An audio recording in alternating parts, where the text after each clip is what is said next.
Good morning, and it's good to be here in Tunisia for National Quality Day, and I shall be making a presentation this morning on the topic of business culture and the importance of the involvement of the workforce and the effect that our current method, particularly in the West, doesn't treat people very well, and work is something that is probably the least enjoyable part of people's lives, but in fact 1/3 of our life is at work, and I think management has a responsibility to try and make that as enjoyable as possible, and that is the subject of my paper.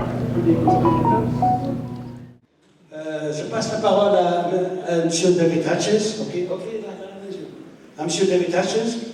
Ok, donc David, voilà son dernier bouquin, Self-Managing Work Groups. Une expérience très riche. Il est l'initiateur de ce qu'on appelle le just in time, le juste à temps. Donc c'est une approche, une méthode que nous utilisons fréquemment dans les entreprises. Et donc, il est l'initiateur. Monsieur David HUTCHINS, il a vécu Ishikawa. Donc, il connaît bien le professeur Ishikawa. Et puis, il connaît bien aussi, il a vécu avec monsieur Joseph Jourel, qui est l'initiateur de plusieurs méthodes. Et parmi ces méthodes, le Pareto. C'est lui qui a développé le Pareto après monsieur Pareto. D'accord, donc il a bien développé sa démarche de Pareto. Voilà, je cède la parole. Go on, David. Bonjour. Pardonnez-moi, mon français est très difficile. I will speak to you in English. I hope that is okay for you.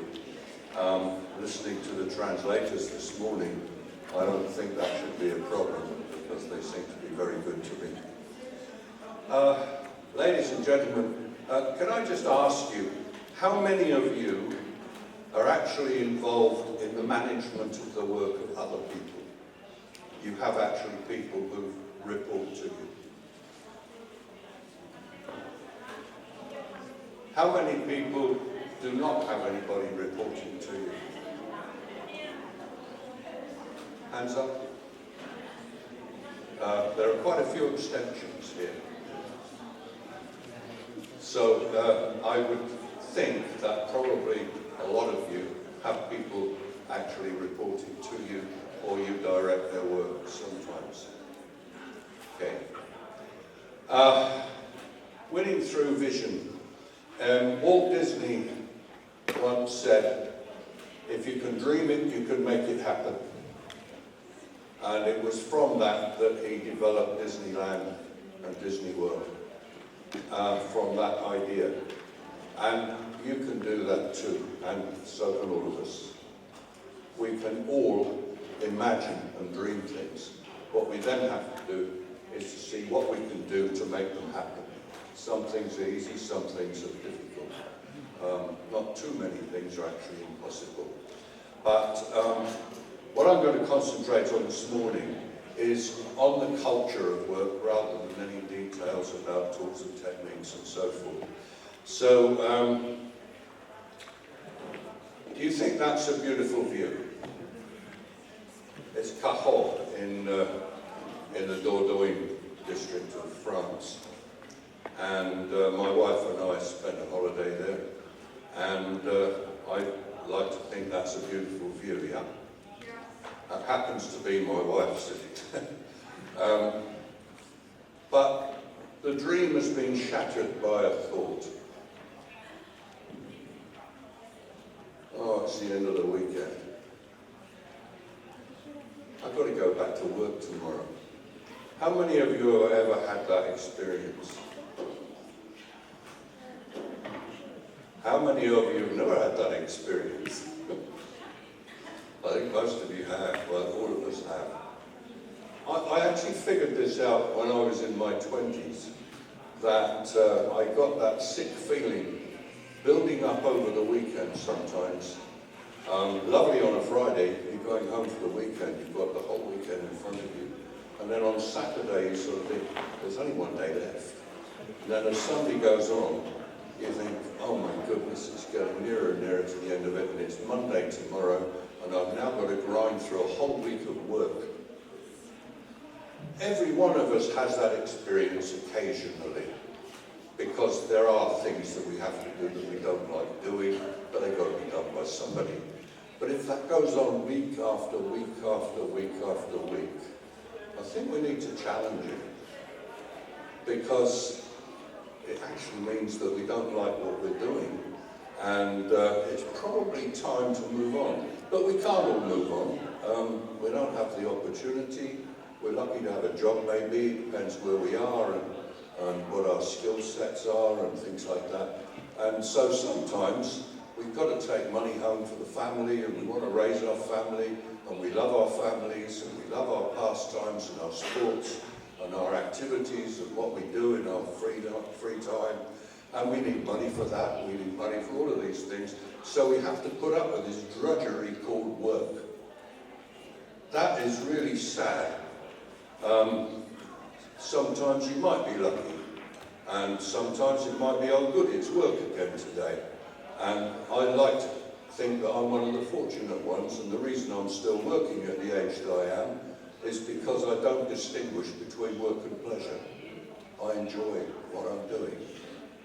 And I think we should spend time in our lives trying to do that, but not just for ourselves. Think of those people who report to you. That's why I asked you if you manage other people, because it should be like that for all of us, all the time. Because we spend about a third of our lives at work, and since one of the other thirds were asleep, that doesn't leave an awful lot of time to enjoy ourselves, does it? If work is a drudge and a tragedy. So my main theme this morning is around what is it that actually gives us our self-esteem? What is it that actually makes us feel good about ourselves? What makes us feel good about our work, what we're doing, our community, our lives and everything? Because if we can do that for ourselves, maybe we could do it for the people who report to us as well. So, how do we win the esteem of others? Now, we can trample over the heads of our employees if we want. It might make some people feel good. You know, I'm now powerful, I've got an important job. I am going to march through and they're all going to have to doff their cap to me. Okay, it might make you feel good, but how does that make them feel? It doesn't make them feel very good at all, does it? Wouldn't it be nice? And what will they do behind your back if they get the chance as well? They're not exactly going to help you, are they? Wouldn't it be nice if our people were so appreciative of the way we manage them that they actually want to help you? They actually want to do a good job? They're looking forward to you saying thank you? Because you're going to say thank you, because we all want thanks. Right from when we're about 3-4 years old, we come running out of school, Mummy, Mummy, I've got a star in my exercise book. We go through life wanting stars in our exercise books. You don't realise it, but you do. It's lovely to have someone say thank you. It was lovely sitting there when people clapped. It's a nice feeling. And so what I'm concentrating on today is how can we do that to get the esteem of other people, because they will help us, they will want to help us, and then we can enjoy the pleasure of the fact that we're making their lives better, it makes all our lives better, and it just so happens it makes our company better. Kola mentioned the number of positive suggestions that they get in Japan, and actually how few suggestions we tend to get in the West. In Toyota, in Japan, they get over 2,400,000 suggestions a year from the employees, of which 98% are implemented. Can you imagine that? And that's on top of quality circles, because they have quality circles and a suggestion scheme. That is a huge amount. I don't think there's anybody in the West that can come anywhere near to that. So, what do we want to do? Well, many, many years ago we had a comedy TV programme in the UK, and there was one sketch which is very famous in the UK, it gets shown occasionally, and these three characters standing there like that. John Cleese is the one on the left, and he turns to Ronnie Barker in the middle, and he says, I look down on him because I'm upper class. And then Ronnie Barker says, I look up to him because he's upper class, but I look down on him because he's working class. And the third one, Ronnie Corbett, he looks at the other two and he says, I look up at both of them because they're upper class to me. And there was more to it than that, but that really made a big point. And George Orwell, in his book Animal Farm, said, all men are equal, except some are more equal than others. He was talking about pigs as it happened, but because it was Animal Farm. But it is true that some people feel they're more equal than others, but they're not. Nobody is any more important than anybody else. We should respect each other, all of us. We're mutually dependent. The guy that locks the gate in your factory when you go home at night, he's just as important as anybody else. Because if he doesn't lock the gate, some thieves can come in, they can wreck the joint and make a right mess of things. So he's important to us, he's important to what we're doing, and he should be respected for that. And you're not losing anything by touching your cap to him as you walk out at the end of the evening. So, Kola mentioned this in his presentation. Professor Ishikawa said, our approach to quality is based on the idea that each person is the expert in his or her own job. But, of course, in Japan at that time, they'd already started training the workforce. If you say that in my society, each person's the expert in his or her own job, I'm afraid, unfortunately, he said, no, he's not, because all he does is the same old thing all day. He picks up a piece out of a box, puts it into a slot on a machine, presses a button and it moves round one, then he picks another piece up and puts it into the thing, day in, day out, all the time. Are we making good use of that guy? I don't really think so. What's in there? We're not using that at all. And that's probably his biggest asset, if we only thought about it. So how can we do that? And of course, Kola's mentioned quality circles, and I'm sure you know very well that's what I'm referring to. So Ishikawa said we must use the collective thinking power of all of our people to make our organisation the best in its business. Easy to say that. The question then is how? And then he said to bring out man's infinite capabilities. You know, you see on TV, you see it same as I do, you sometimes see some poor kid who's got everything wrong with them that you could possibly imagine. They may be in a wheelchair or something like that, electronically wired up so that they could use a keyboard to be able to communicate. These things, heart-rending pictures sometimes. But then you find out that that child has actually got some special talent that is peculiar to them. And we've all got talents that are peculiar to us. We might go through our entire life not knowing what they are, so we've got to find them. But everybody's got talent, everybody's got ability. It's just a question of finding out what it is, and if you're a manager, finding out what your people's talents are and making use of them. Sorry, I'll go back. Corporate IQ, that was, does anyone know where that term came from, or who first said it? Anyone? I don't think. It was Bill Gates when he was running Microsoft. And I love that term, corporate IQ. We all know what IQ is. Corporate IQ is exactly what Ishikawa was talking about, the collective thinking power. So an organisation that can capture and use the talents of all of its people somehow or other is going to beat anybody else, aren't they? They must. So, does your management in your company make use of the total thinking power? Those of you who put your hands up as managers, and some are managers but didn't put your hands up, do you think about what you do? Think about your own job. Do you actually use the collective thinking power of all of your people?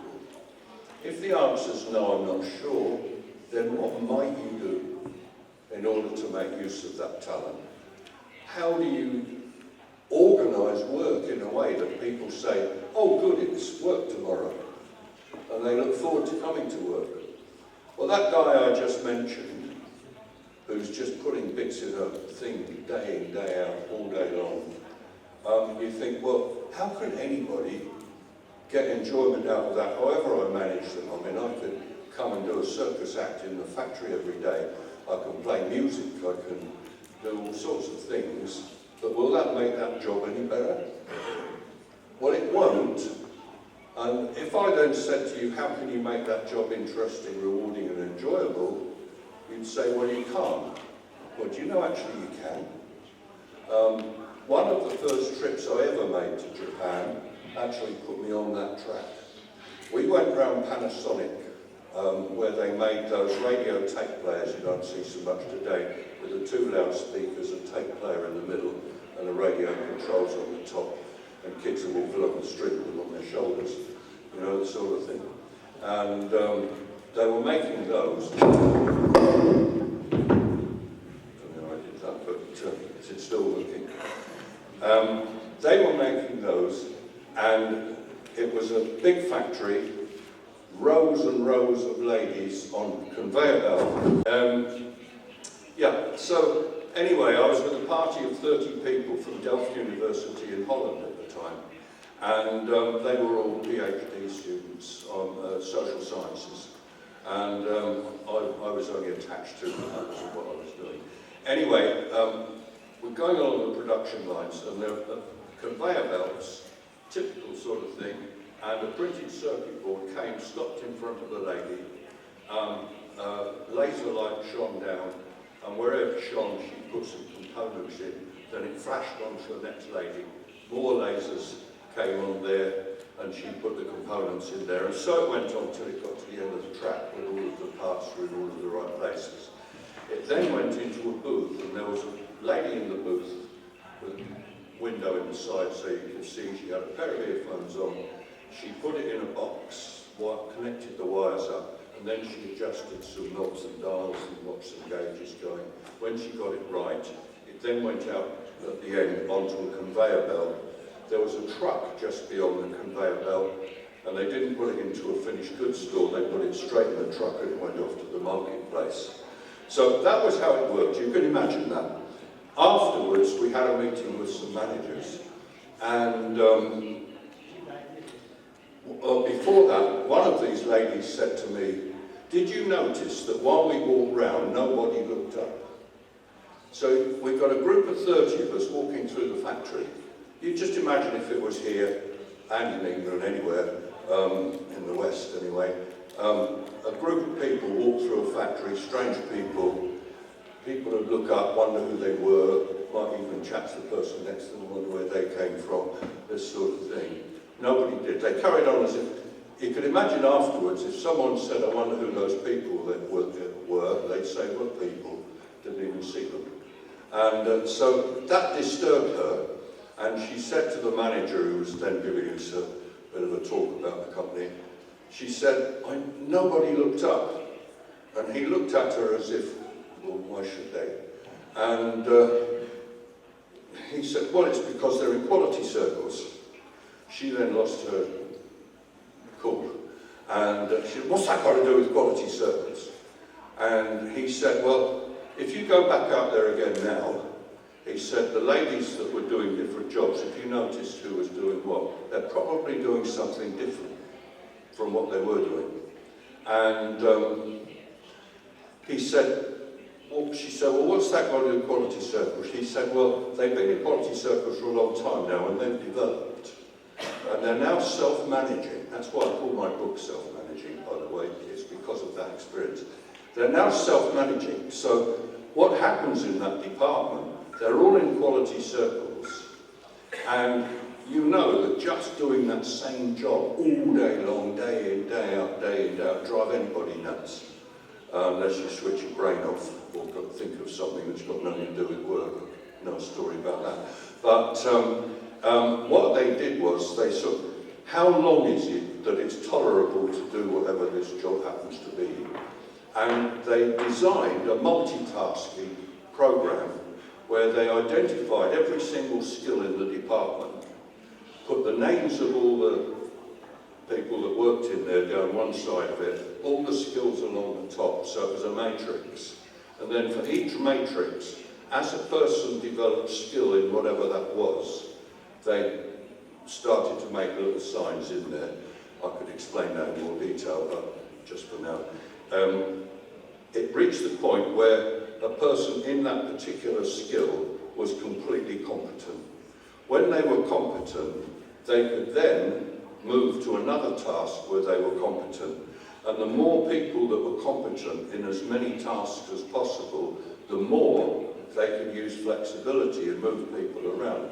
So they're only doing what they did for about 20 minutes apparently, and then move to another task and another task and another task through the day. But there are two important things about that. One, you've broken that monotony largely, but the important thing is it was under their control. And that makes a big, big difference, because just imagine someone likes fishing in rivers. And it's January. If it's in my country, January can be pretty cold and mucky and wet. And someone will sit all night long on a stool by the side of a river with a fishing rod and some bait, trying to catch fish. And he loves it and thinks all week to when he can go fishing again. Just imagine if that was an industrial task and you told someone they've got to sit on a stool by the side of a river with a piece of string dangling in the water, and when that thing goes like that, you pull on the rod, and if you're lucky, you catch a fish. He'd say, he'd get a union immediately, and they'd have all sorts of rules and regulations. So,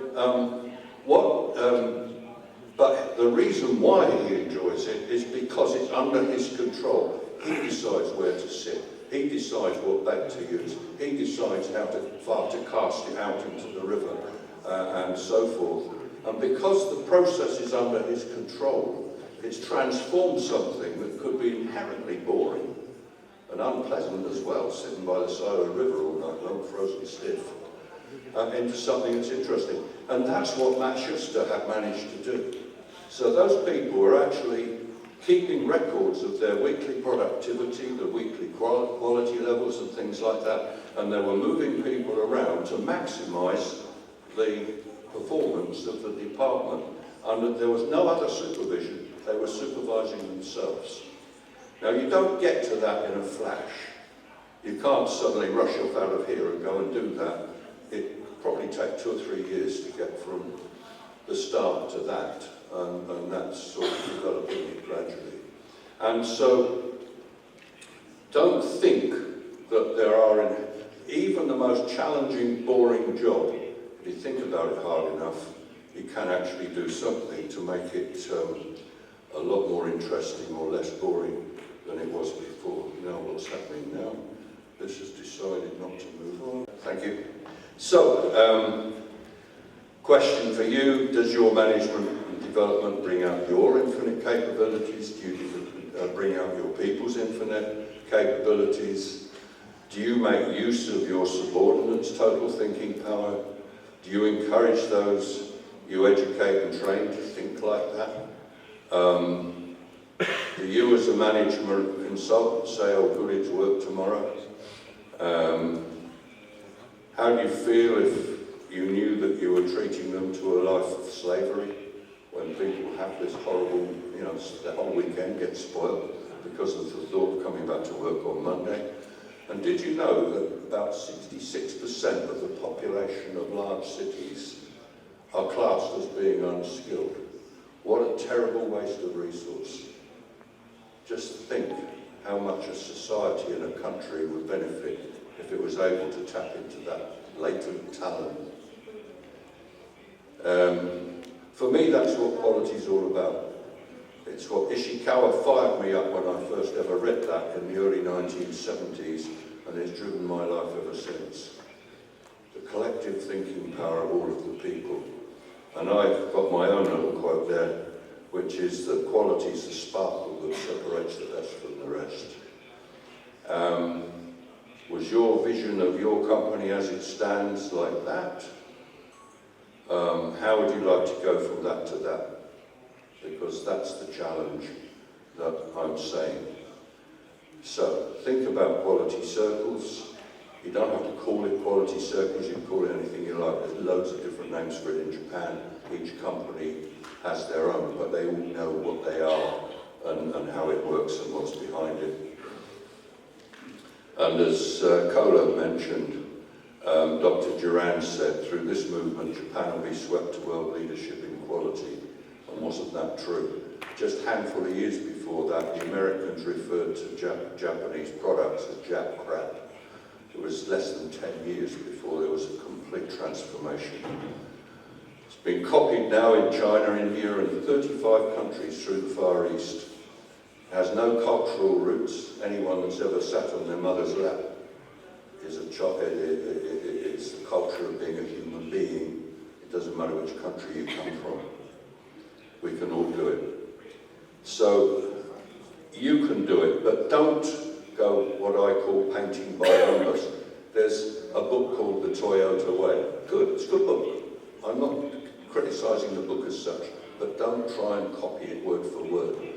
Take the principles out of it, take the principles out of other similar books, but then design it around what you need and what works for you.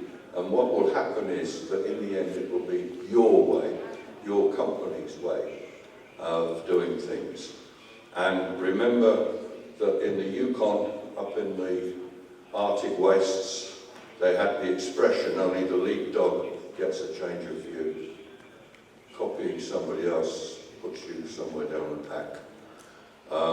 You've been told there's adverts for the book, so I won't say any more, and that's me finished.